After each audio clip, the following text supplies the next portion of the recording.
The stimulus bill that was just unleashed, this $1.9 trillion monstrosity that was just unleashed by the federal government, is a radical shift in the nature of the relationship between the government and the individual.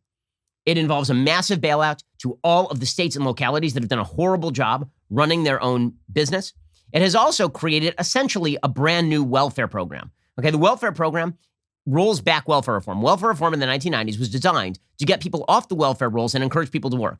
And there was a lot of talk at the time, well, this is going to create child poverty. It didn't create child poverty.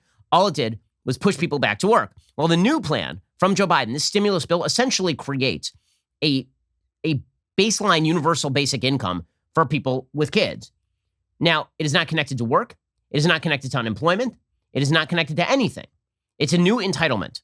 Okay, and the way that you can tell it's a new entitlement is the way the media are talking about it. It's supposed to sunset next year, but Republicans are then going to be in the position of saying, okay, it needs to go away. And Democrats know this, which is why they passed it in the first place. The New York Times calls it a policy revolution in aid for children. According to Jason DeParle, a year ago, Anique Hope, a single mother in suburban Atlanta, was working as a letter carrier, running a side business catering picnics and settling into a rent-to-own home in Stone Mountain, Georgia, where she thought her boys would flourish in class and excel on the football field. Then the pandemic closed the schools, the boys' grades collapsed with distance learning. She quit work to stay home in hopes of breaking their fall. Expecting unemployment aid that never came, she lost her utilities, ran short on food, was recovering from an immobilizing bout of COVID when a knock brought marshals with eviction papers. Depending on when the snapshot is dated, Ms. Hope might appear as a striving emblem of upward mobility or a mother on the verge of homelessness. But in either guise, she's among the people Democrats seek to help with a mold-breaking plan on the verge of congressional passage to provide most parents a monthly check of up to $300 per child. Obscured by other parts of President Biden's $1.9 trillion stimulus package, the child benefit has the makings of a policy revolution. See, this is the thing. There's a lot in there. Okay, it is not just that people who are unemployed get checks. That would make some sense. Right? If you're talking about the government forcing people into unemployment lines, then the government compensating them for forcing them into unemployment lines makes some sense. That is a taking. When the government takes your job, the government has to compensate you for the taking of your job. Okay, but what we are talking about now is setting up what is effectively a permanent welfare program. Though framed in technocratic terms as an expansion of an existing tax credit, it's essentially a guaranteed income for families with kids akin to children's allowances that are common in other rich countries. Right? It's just like Europe. So that means it's good. The basic idea here is that the child tax credit, which used to be applied against the taxes you paid, right? That's why it's called a tax credit. If you didn't pay taxes, you didn't get the child tax credit. Well, now it doesn't matter whether you pay taxes. You still get what we're going to lie about and call a tax credit. It's not a tax credit because you're not paying taxes. It's just a redistribution check. The plan establishes the benefit for a single year, but if it becomes permanent, says the New York Times, as Democrats intend, it will greatly enlarge the safety net for the poor and the middle class at a time when the volatile modern economy often leaves families moving between those groups. More than 93% of children, 69 million, would receive benefits under the plan at a one-year cost of more than $100 billion. It raises the maximum benefit most families will receive by up to 80% per child, extends it to millions of families whose earnings are currently too low to qualify under existing law, because again, it was a child tax credit. So they're just backdooring. Right? They're saying this is not it's not a child tax credit anymore. Now it is a check. Now, one of the things that the government did in the 1960s is they dramatically increased the single motherhood rate in both the black and the white communities. In 1960, the black single motherhood rate was 20%. Today, it's in excess of 70%. In the white community, the white single motherhood rate was somewhere on the order of 5%. Today, it's in excess of 40%. That is specifically because of welfare policies that incentivize people to have kids and not have a husband in the home. Because if the income got too high, you didn't get the credit from the welfare program. This is not quite that, but the similarities are pretty stunning. While the current program distributes money annually as a tax reduction to families with income tax liability or a check to those too poor to owe income taxes, the new program would send both groups monthly checks to provide a more stable cash flow.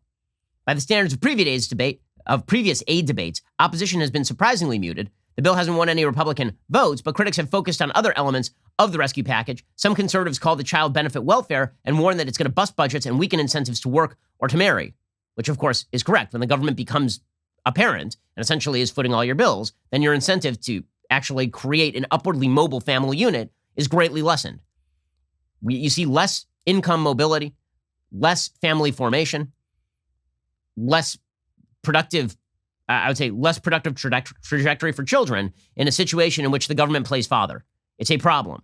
Okay, but Democrats are pushing that forward. So it's a reversion back to 1960 standards of how the war on poverty was to be fought. By the way, we have now spent $22 trillion in the war on poverty over the course of the war on poverty, and we have not budged the percentage of people who are living below the poverty line in the United States pretty much at all.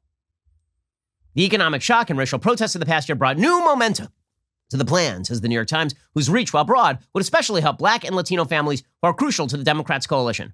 Okay, so in other words, it's a specialized giveaway to a particular voting bloc that Biden wants to help out. Mr. Biden's embrace of the subsidies is a leftward shift for a Democratic Party that made deep cuts in cash aid in the 90s under the theme of ending welfare. As a senator, Biden supported the 1996 welfare restrictions. As recently as August, his campaign was non-committal about the child benefit. Now, the president promotes projections that the monthly checks, up to $300 for young children and $250 for those over 5, would cut poverty by 45% for children and by more than 50% among Black families. Okay, so here's the question. Is that true? Because we've had these sorts of benefits before. It has not cut poverty. It turns out that you can sign checks to these families, and that doesn't mean that poverty is going to be cut in the end. Because in order to get out of poverty, you actually have to make a series of decisions that get you out of poverty over time. It is not merely a question of signing people checks. If it were merely a question of signing people checks, again, $22 trillion spent over the last 60 years in the United States would have been a pretty good way to alleviate poverty. It has not alleviated poverty in the United States. In fact, the Black middle class was growing faster in the 1950s than it has after that, thanks largely to the intervention of the federal government in welfare programs like this. But again, this is the kind of policy that Joe Biden is now pushing, or at least his administration is, while he's asleep on the couch or at the Denny's for the early bird dinner. So that is a major policy shift for Biden. And of course, he's going to be championing that tonight. He's going to deliver a primetime address on Thursday, actually, marking the first anniversary of the virus restrictions. And he's going to champion his own role in overcoming the virus. Now, here's the thing. His own role in overcoming the virus has been pretty limited. And you want an indicator of just what Joe Biden has done on a personal level? There are supposed to be 100 mass vaccination sites set up by the federal government by the end of February. By the end of February, there were 7. The systems were in place. It is governors who have been doing the heavy lifting here. All the federal government could do was help actually obtain the vaccines and the dosages. Any federal government worth its salt would have done all of that. But you're going to see a victory lap here by Joe Biden. And again, this is a heady time because we're spending all the money. And that's fine. We're going to spend all the money and it's going to all be great because we're going to spend all the money. We did this in the 60s. Okay, in the 1960s, we blew out the spending. If you look at the growth rates in the early 60s and GDP in the American economy, very, very high. That was because the rest of the world had been devastated by World War II. They were still trying to move beyond their own socialistic policies. Many of them had to curb those policies. In the 1960s, the United States decided it was going to become a social democratic country. It was going to become much more European in its view of the welfare state. We blew out the domestic spending. We actually blew out military spending as well for a period there. And we ended up with the stagnation of the 1970s, an awful time for economics, so bad that there was a backlash in the form of the Reagan Revolution in the 1980s. So that is what we are about to relive. We're basically just reliving the mid-1960s to late 1970s. And this began over the course of the past couple of years with the pandemic. It began with the racial protests and riots in America's major cities. It feels very much like about 1968 right now. It feels a lot like that in terms of where we are and what the next decade is going to look like. And of course, Joe Biden is in on it. I mean, he's loving this stuff. Facts don't care about your feelings, and it's a fact that The Ben Shapiro Show is the largest conservative podcast in the nation. Be sure to hit the subscribe button to stay up to date on all of our content.